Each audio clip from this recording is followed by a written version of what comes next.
of Fame in Summerside, Prince Edward Island. We've got a wonderful story to tell you today. Prince Edward Island has no known mineral resources, yet it experienced its very own gold rush. That's what I said, a gold rush from 1910 to 1914. It's recorded right there in the history books, but I would think that for the sake of accuracy, it should be called a silver rush, because it was not the precious metal of gold that men were seeking to extract from the island soil. Rather, it was the little silver mines, the elusive silver fox that they were after. But Silver Rush doesn't seem to have the same tone and ring of adventure and excitement that the Gold Rush does. So, Gold Rush it's going to be then, and not an island man, woman, or child escaped the fever of those overheated days. Prince Edward Island would be put on the world map as the very first place that foxes, animals of the wild, remember, were first raised in domestic captivity. No small feat, for men in every fur-bearing region of the world had tried this and failed for hundreds of years. Failed where successful islanders succeeded.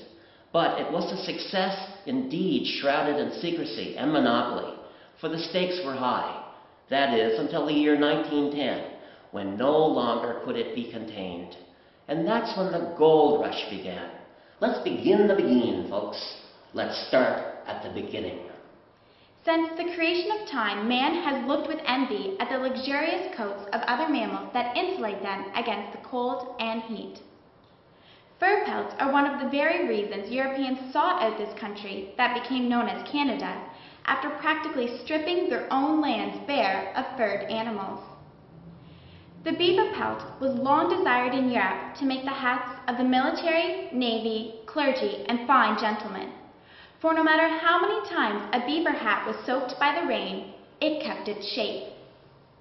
Coats made of wolf, mink, buffalo, otter, fox, sable, muskrat, and the list goes on, not only kept out the driving winds and the bone-shattering cold, but also spoke of a person's status.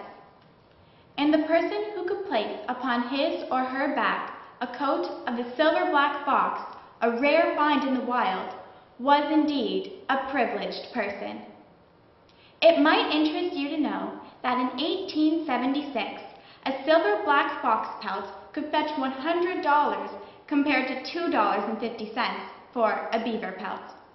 Why was the silver-black fox so rare? Because it was a fluke of nature, that's why. Once in a while, an ordinary red fox would be born with a certain type of melanin in the skin that would produce black hairs with silver tips. The coats were very beautiful and highly valuable.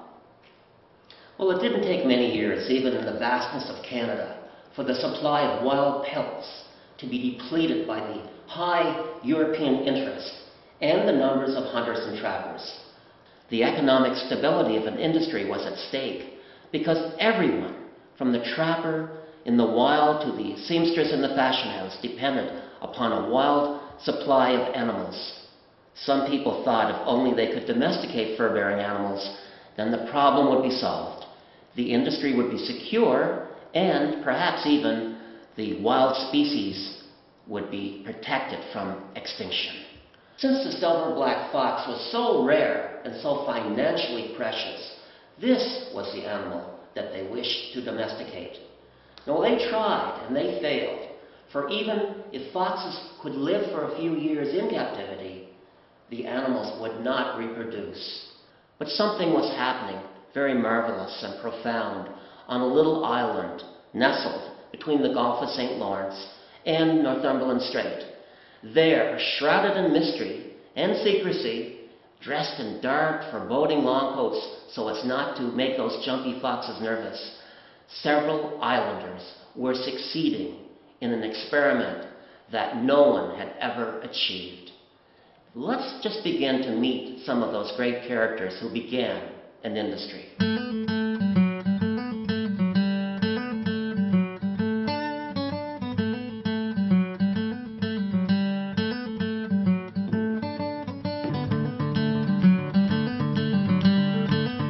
I'm Mr. Charles Dahl, the man credited with being the first person to successfully raise and breed foxes in captivity, or in other words, to have domesticated this beautiful creature. I hail from the western community of Tignish, where I was a farmer, hunter, trapper, and later a druggist. Like so many other young boys and men, I dreamed of becoming able to raise the beautiful silver black fox in captivity and to enjoy the riches that would bring me. I first began to experiment with raising and breeding foxes in captivity back in 1870. I would take a litter of young foxes from a den, transport them to my farm, and try to raise them. However, I was continually frustrated by my results. This is until two important things happened. The first was a partnership that I arranged with Robert T. Olton, and the second was my good fortune in 1883 to purchase a pair of dark silver foxes for $100 from a man named John Martin. It was a lot of money. Martin had captured the foxes from the wild the previous year, but had had no success in getting them to breed. He was ready to cut his losses. But my luck was better. I got 2 litters from the pair, and this, ladies and gentlemen, was the foundation of the domesticated Prince Edward Island silver fox that became world famous. Now back to the partnership I mentioned. Robert Olton was a quiet, kind-hearted man with a gentle disposition that made him ideal for working with animals. He was of the mind that to have success with the foxes, we needed to imitate their natural habitat as closely as possible. Following his instinct, we moved our ranch from my farm to secluded Cherry Island, located in Cascombeck Bay. But I will let him speak of that. We kept our ranching activities very secretive for several reasons. We were experimenting with something that we knew everyone would be eager to cash in on should it be a success, and equally as eager to ridicule if a failure. We kept our own counsel and went about our work. The more success we experienced, the more secretive we became, for we realized that we'd found the pot of gold at the end of the rainbow. The pelts we were shipping to London auction houses were fetching prices we could not have imagined, and thus the checks were deposited in banks far away from here. We even shipped the pelts in a guarded manner to keep locals unaware of the business and its value. Why, we even persuaded the London buyers that the pelts came from the wild, and although they played along, they knew better by the superior quality of the fur. But it's hard to keep a secret when your pockets are lined with cash. The people of western Prince Edward Island soon began to speculate about where our newfound wealth had come from. Well, it's just human nature. The more secretive you are about something, the more curious and determined people are to know what you're hiding. Our neighbors knew about our secluded fox ranch, and the desire to share in the prosperity grew in their hearts. Person after person requested to buy breeding stock, but Olton and I held firm against selling. We were afraid that letting more people into the business might decrease our markets. We soon discovered that we were not alone in our success to breed the silver fox. Another islander, B.I. Rayner, had accomplished what we had and taken on his father Silas into the business with him. There was perhaps no room for others, and we were not willing to lose what we had worked so hard to achieve. But the pressure to sell was applied time and time again, and after a while I became weary, especially when the request came from a friend. So, around 1900, I sold a breeding pair to Robert Tuplin, who took as a partner Captain James Gordon. Now there were 6 of us where there had been 2. We got together and made a verbal agreement that none of us would sell breeding stock outside our circle, no matter how badly we were hounded. Well, perhaps family didn't count. We held the monopoly on a lucrative new industry and became known as the Big 6 Combine. Those were very good days.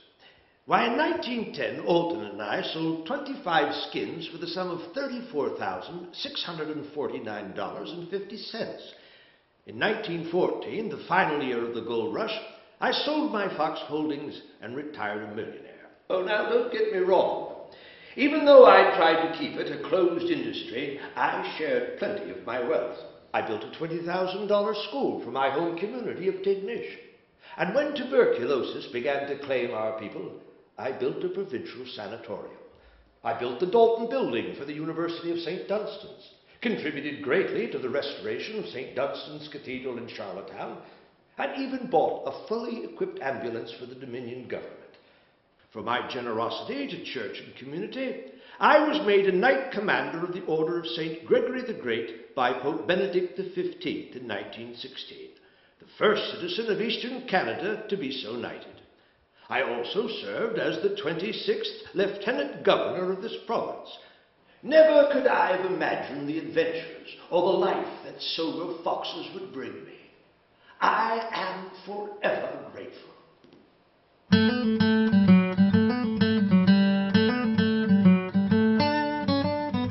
So Charles Dalton received far more credit for the development of the industry than his partner Robert Olton. After all, he was the upfront marketing man.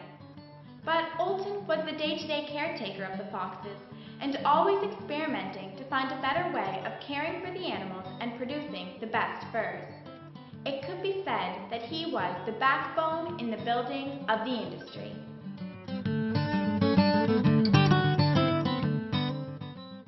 I am Robert Trenholm Olton, the co-founder of the silver fox industry. It sometimes seems strange how life unfolds. I never could have imagined myself being at the forefront of a whole new industry. But there I was, a quiet, reserved man who had moved to western Prince Edward Island from Little Shimagee, New Brunswick in 1862 as a way of dealing with the death of my wife Jane and a newborn son. I made a new life on a small farm and married it once again. Then in 1871, tragedy struck yet again, claiming the life of my 3-year-old son, Robert Jr. So once again, I moved farther west and settled on a farm in Bray Harbor. In my new community, I became a hunting companion of Charles Dalton, who invited me to join him in a new venture with foxes. I love the fox, which is a member of the dog family, for its beauty and knowledge. Being a gentleman myself, I understood the fox's nervous nature, and through my own quiet disposition could communicate with them. I studied them intently and came to understand their ways. Do you know they have their own language? A short, sharp bark was the warning call for danger, and the signal that everyone was to get back inside the den. Mother called her pups for dinner with a rapid-fire bark or clucking sound, and if she thought they were in danger, she would, in a loud voice, give a long, drawn wail. And if sometimes at night you thought you heard an owl, it might in fact have been the night alarm of a fox in a high-pitched whooping sound like a bird screaming. The sound we ranchers wanted most to hear was the mating call. I took my family over to isolated Cherry Island so that I could be the hands-on caretaker of the fox ranch Dalton and I established. This suited me, for I was in my element, surrounded by nature, the foxes, and my family for companionship. We designed our ranch with the objective of confining the animals, yet giving them the sense of living in the wild. We ordered mesh wire from England to build 50-foot square pens. We quickly discovered that the foxes were wonderful diggers and could burrow their way out under an enclosure. Thus, we had to dig deep trenches and bury the wire in the construction of the pens. I have to tell you, it was hard work digging the trenches in ground that was filled with tree roots. We also learned that foxes are great climbers, and unless the pens were built with an overhang, away they went. When it came to creating dens, we imitated nature and used out hollowed-out pine logs that I found along the shoreline. I lined the logs with dry seaweed to make them more comfortable for the foxes. It was a constant learning process. At first we put numerous foxes together in an enclosure, only to discover foxes are monogamous and will mate for life. We then divided them in by pairs. In the beginning, we thought they ate huge amounts of food, only to discover after the snow melted the first winter that they cached food for hard times. We experimented with their diet because we knew it influenced the quality of the fur. Our foxes ate better than most islanders of the day. Beef, chicken, rabbit, lobster, fish, and my wife Anne's fresh bread soaked in milk. To provide rickets and give shine to the coats, we shipped in crates of oranges and bananas. Most island children would count their blessings to have an orange in their stocking for Christmas. Later, we added cod liver oil to the diet. We kept the ranch meticulously clean to prevent parasites. Why, I imagine the hygiene of the foxes outranked that of many island homes. We were also careful to allow no disturbances around the ranch and kept strangers out, for if Mother got a fright, she would eat her young as a form of protection. I always wore the same coat when working with my foxes to ensure the smell was the same and no reason for alarm. Of course, the no entrance rule also allowed us to maintain our secrecy. Now, even though we were partners, Dalton and I each developed our own distinct line of foxes. The difference was evident in the range of silver color. We experimented with breeding lines until our foxes produced litters with kits bearing only the color we wanted. We were influencing genetics, and our breeding stock would become the foundation of the industry. Foxes breed only once a year. The mating time is early February to early March, with a gestation period of 52 days. This is nature's way of making sure the new pups will arrive in spring, when they will have the best chance of survival. When a pup is born, it is blind, and only 2.5 to 3 ounces. A helpless little creature. The average litter was 4 to 7 pups. Around birthing time, I crept about the ranch as quiet as a mouse to prevent any upset of the mother. It was a wonderful time of year to feel the joy of new life. The pups grew so quickly and were filled with curiosity and fun. Each had its own personality, and I was fond of every one. People assumed we had no heart when we could pelt a fox out, but nothing is further from the truth. Both Dalton and I had tears in our eyes when it came time in the fall of the year to select the breeding stock and pelt the others. But we also understood the cycle of nature, and we gave and we took to sustain life. We tried to keep the business to ourselves, but it proved impossible in the end. For 18 years we worked as a partnership in a relationship that served us both. We parted company in 1911 so that I could return to my home in New Brunswick. My son Russell took over the ranch on Cherry Island, and I established other members of my family in the business in New Brunswick. Dalton sold out shortly after I left. Fox ranching was a good life, and I was privileged to be a foundation builder. Some historians say I never received my due credit for my part in establishing the industry, but I know what I accomplished. I have no regrets, for years ago I made 2 vows.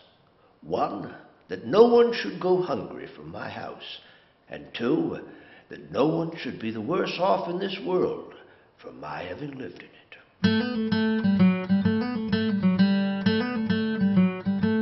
The third man to successfully raise silver black foxes in a domestic setting was Benjamin Isaac Rayner. Commonly known as B.I. Rayner, he forged his own path, and he took his father, Silas, in on as a partner. While little was ever written about Silas Rayner, it is known that he donated generously to charities and religious causes. Both men amassed considerable fortunes. It was thought that in the case of B.I. Rayner, his fortune was in the vicinity of $1.5 million. Now, when he talked fox, the listener's eyes would be glued to that big diamond ring of his, which they say was the size of a $1/4. B.I. Rayner here. Dalton and Oldham. Those are the names you most frequently hear when it comes to the founding of the silver black fox industry. But it's a fact that I played a very substantial part in the early days of the industry. And as far as I'm concerned, my story holds far more intrigue. I'll tell you a little bit about myself. I was born in Greenmount in western Prince Edward Island. At the age of 21, I left my parents' home with nothing more than the clothes I was dressed in and without a dollar. My father Silas had to provide security for the farm I was buying, and for several years I struggled under very tough circumstances. I'd always been very fond of traveling and hunting, and while roaming through the woods in 1896, I discovered a fox den from which I dug out 3 pups, 2 dark crosses and 1 light cross, 2 females and 1 male. A cross is a mixture of red and black fur. I knew immediately that I would try my hand at raising and breeding them in captivity. These 3 foxes were the start to what would become known as the famous strain of Rayner foxes. I took them back to the farm and kept them in a granary. I cared for them well, and the following spring one of the females gave birth to 6 pups, some of which were very dark. Good dark silvers, but with rust markings on their ears. But that didn't deter me. After several years of breeding the best of the foxes, I managed to eliminate the rust color. I brought my father Silas into the fox business with me, and we did very well together. To this point, we'd worked totally independently of Dalton and Oldham, following our own breeding and housing experiments. Of the ranchers that would become known as the Big Six, I think I was the most independent. My foxes were entirely my own strain and were pure Prince Edward Island stock, for they were never crossed with imported foxes. Of that I'm very proud. However, I did begin to consult with Dalton and Oldham and trade ideas and opinions. It was from them that I learned the foxes furred up better when kept out in the bush rather than enclosed in a barn. By furred up, I mean putting on a thick winter coat. This was achieved by late fall, and that is when a rancher pelted the foxes that would not be kept for breeding stock. In the early days of the industry, the pelt was the cash crop. The 3 of us made a verbal agreement to keep tight control over the industry by refusing to sell live foxes.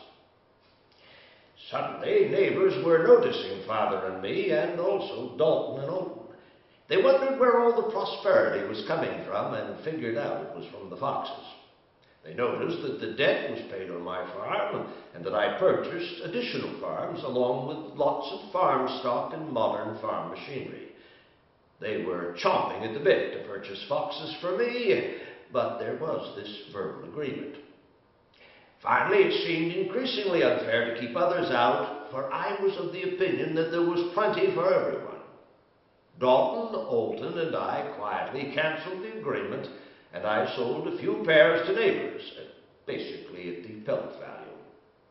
I not only made money for myself out of the silver black fox industry, I made it for others.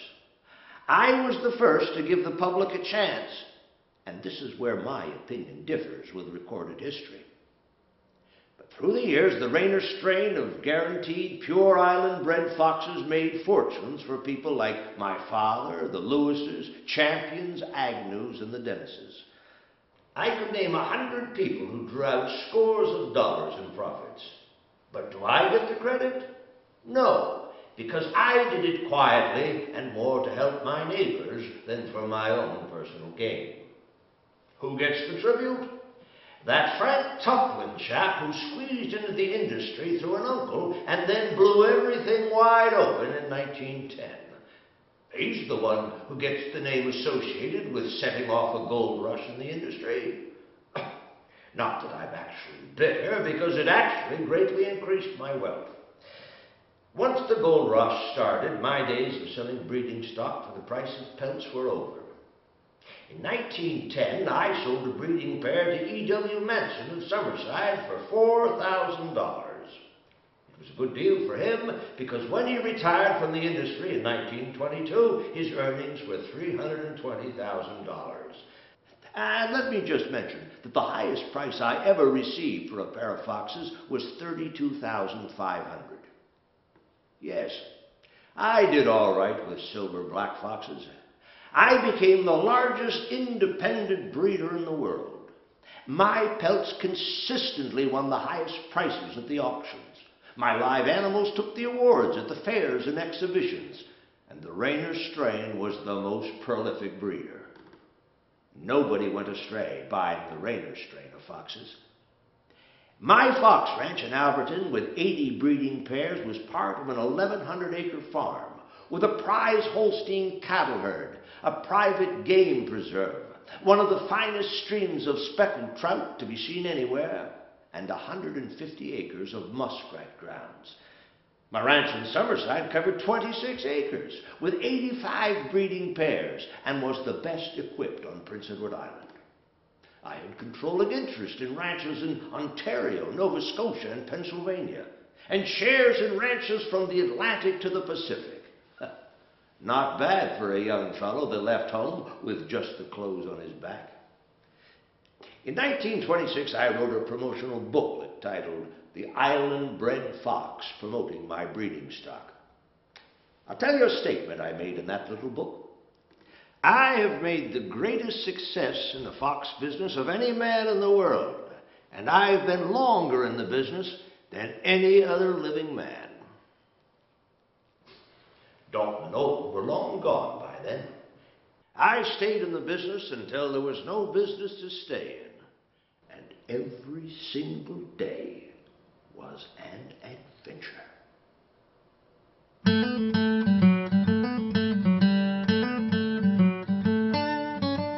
Rayner is the only one of the original 3 foxmen to ever state that the verbal agreement to not sell live breeding stock outside the group was quietly disbanded.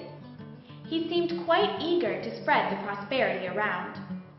Dalton and Olton, on the other hand, were reluctant to sell stock, but eventually broke under the pressure of friendship, resulting in Robert Tuplin and Captain James Gordon rounding out the Big Six combine. Let's hear the story of Robert Tuplin.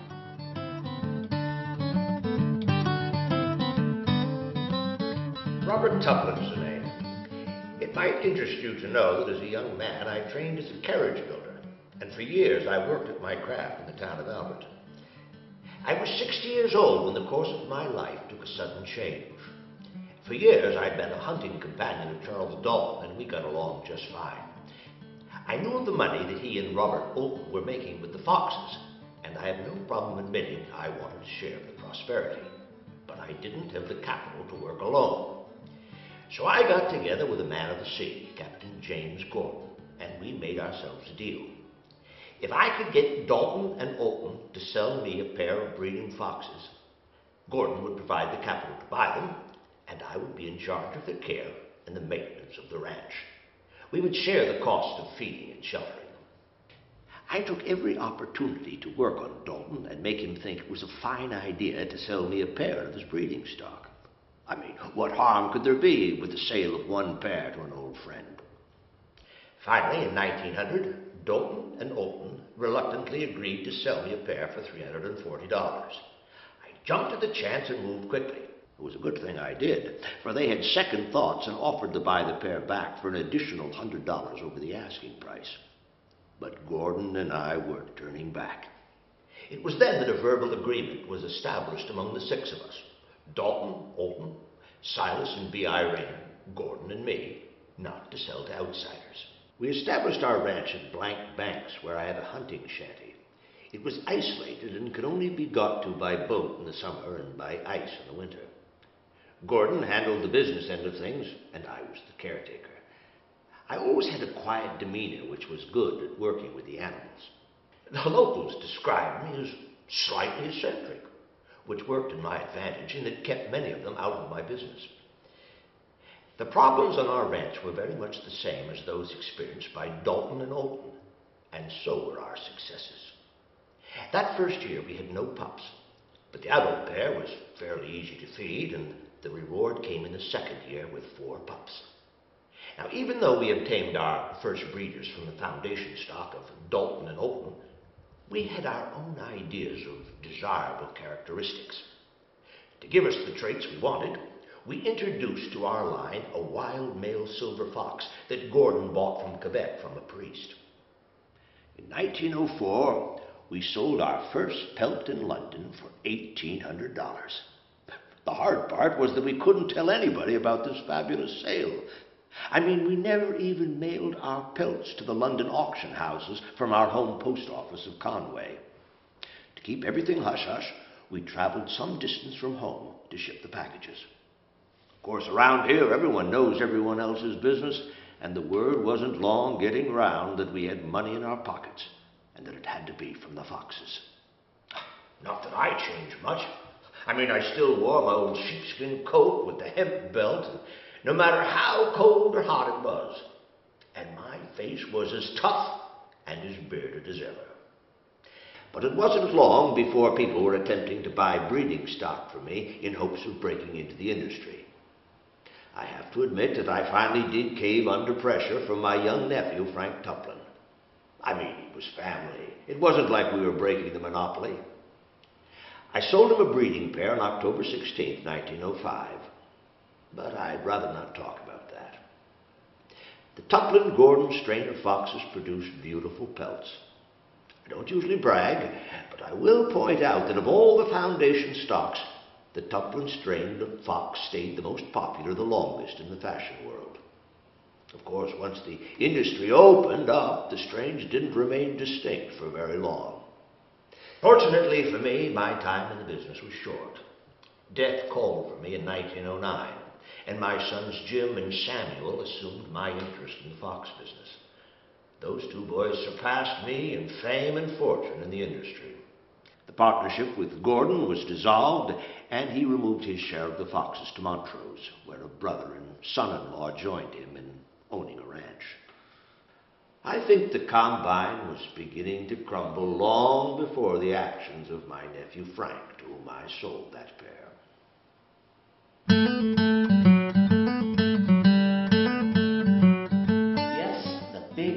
Combine, for a variety of reasons, was under incredible pressure to open up that industry of theirs. Cracks were appearing in the determination of the foxmen, the founding men, to keep their industry a monopoly for themselves and those men that they favored. The weakest link would prove to be one of those men so favored by them, a man that was never truly part of the Big Six Combine. Frank Fallen Tuplin brought about the demise of the Combine, and he began the Island Gold Rush.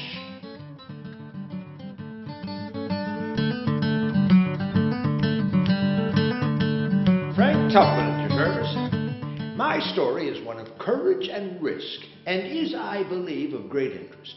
I would certainly never describe myself as a weak link, but rather as a man who was willing to share the opportunity of the silver fox industry with others. I was a farmer in the community of New Annan, just east of the town of Summerside, and let me tell you, it was a hard way to make a living for my family. I sold eggs for 8 cents a dozen and pork for 4 cents a pound. The land I worked was poor and begrudged a fair return on my labor. I wanted more for myself and for my family, for I'll tell you, there's no dignity in being refused credit to buy groceries. I first tried my hand at raising foxes in the year 1900. I purchased from some local boys for 50 cents each fox cups that they'd raided from dens of wild red foxes. I raised them into the fall and then pelted them out, selling the skins for an average of $4. I used hounds to hunt foxes in the wild, and from this experience I learned of their habits. I heard stories of the success of some other men in raising and breeding the rare silver fox in captivity. These fellows were known as the Big Six Combine, and I dreamed of being part of the venture. Well, why not? My uncle Robert Tuplin was one of the Big Six. So I traveled up the Foxley River to investigate the ranch that he shared with his partner, Captain James Gordon.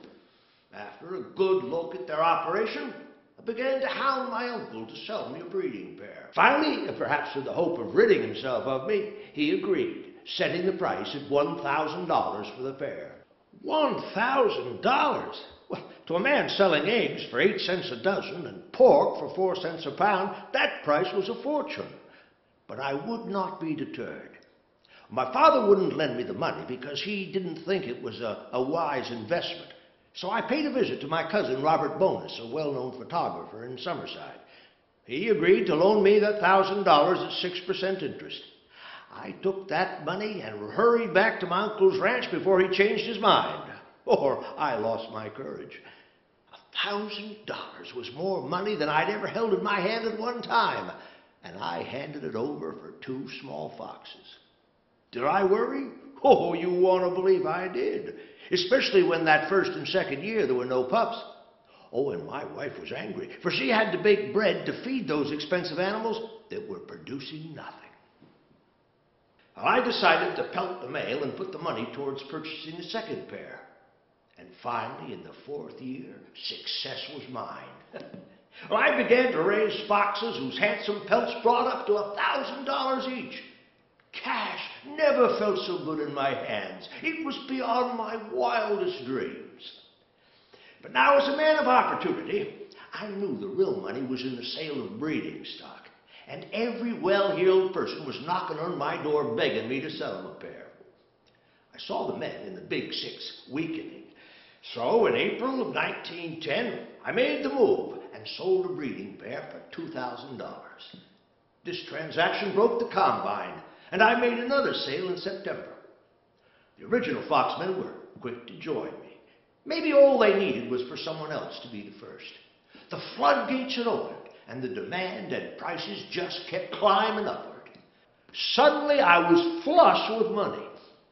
In the spring of 1912, I traded a pair of foxes for the newly built $15,000 house of Harry Holman on Beaver Street in Summerside. And I bought an automobile. It was a gorgeous Pierce Arrow and cost me $8,000. It was one of the first ones in town, and the law restricted me from taking it out on the country roads. I remember going down the main street of Summerside, traveling as slowly as I possibly could, when the chief of police, Albert Oakes, jumped onto the running board, all out of breath and very excited, and after looking at the speedometer, told me I was exceeding the speed limit of 7 miles per hour. Did my life change with all that money? Well, you want to believe it did. I hired a tutor from London, England, for my family. I opened an office in Summerside and hired a male secretary. My family was able to go with me to Florida for the winters, where I mixed pleasure with business and sold breeding stock to Americans. 6 pairs of my pups went to Vermont for the price tag of $96,000. In 1917, I moved to Michigan and later went on to California before ending up in British Columbia. I like to think that it was because of me that many a person on this island and around the world made a nice return from the farming of silver foxes. Well, you might say that I was the man who changed the history of Canada's smallest province in a very positive way. I started a gold rush, and that's a privilege limited to few people in world history. When people ask me for advice, and they often do because of my success, I tell them to step out in life and take a risk. It's the only way. The pioneer foxmen were furious at the move by Frank Tuplin, but they were also aware that the tide of change could not be stemmed, and that they too might as well reap the benefits. Every prominent businessman and money person in the province, cash in hand, was clamoring to own those little silver mines. The price just kept increasing on breeding pairs. $2,000, $10,000, $25,000, $32,000. Would the climb ever stop? By 1912, there were 200 fox ranches on Prince Edward Island, centered for the most part around the communities of Alberton, Summerside, Charlottetown, and Montague. Family names such as Lockerbie, Colbeck, Lewis, McClure, McKinnon, and Champion became associated with the silver fox industry. Any person who could not afford to buy foxes on his or her own was not willing to be shut out of the gold rush. Savings were pooled by clerks, housekeepers, and laborers to buy breeding stock, hire a caretaker, and start a ranch. Fox ranch companies were formed and shares sold to even the smallest investor. By 1914, there were 196 incorporated companies with close to $25 million in capital. No one was willing to be left out of the game, and most investors were not disappointed. Frank Hall, a clerk from Holman's, was a good example. He invested $500 and received as his return $25,000 in 3 years. A bookkeeper from Alberton invested $300 and saw it grow to $45,000 in 3 years. The Widow Fox Company, made up mainly of women in the employ of the Summerside Dry Goods Company, Sinclair and Stewart, received a 900% return in 1 year. Now, with results like this, even the most conservative investor threw caution to the wind. Whole new industries sprang up to service fox ranching. Veterinarian services, fox biscuits, ranch supplies. The ripple effect worked its way right through the whole island business community. Banks opened up new accounts. Carpenters were kept busy building away all those showy new homes that reflected the wealth of the little silver mines. It was financial paradise for many an islander. A shady element, to be true, was attracted to the industry and its quick returns, but for the most part, they were quickly weeded out. Now, the news of the PEI gold rush attracted national and international journalists to the province. They wrote stories with headlines such as "Fortune in Foxes" and "Silver Black Fox Breeders Soon Rapidly Becoming Millionaires." And of course, you know what happens when all of that got out. It was no time before island silver black fox breeding stock was being sold right across Canada, the United States, over to foggy England and Scotland, into Europe, and even as far away as Japan. Yes, all at once, in a flash of a fox's tail, exclusive rights to the market had vanished. As all good investors know, stocks and commodities that go up rapidly can come down just as quickly. The contributing factors often have little or nothing to do with the investment itself. Such was the case for the silver black fox industry.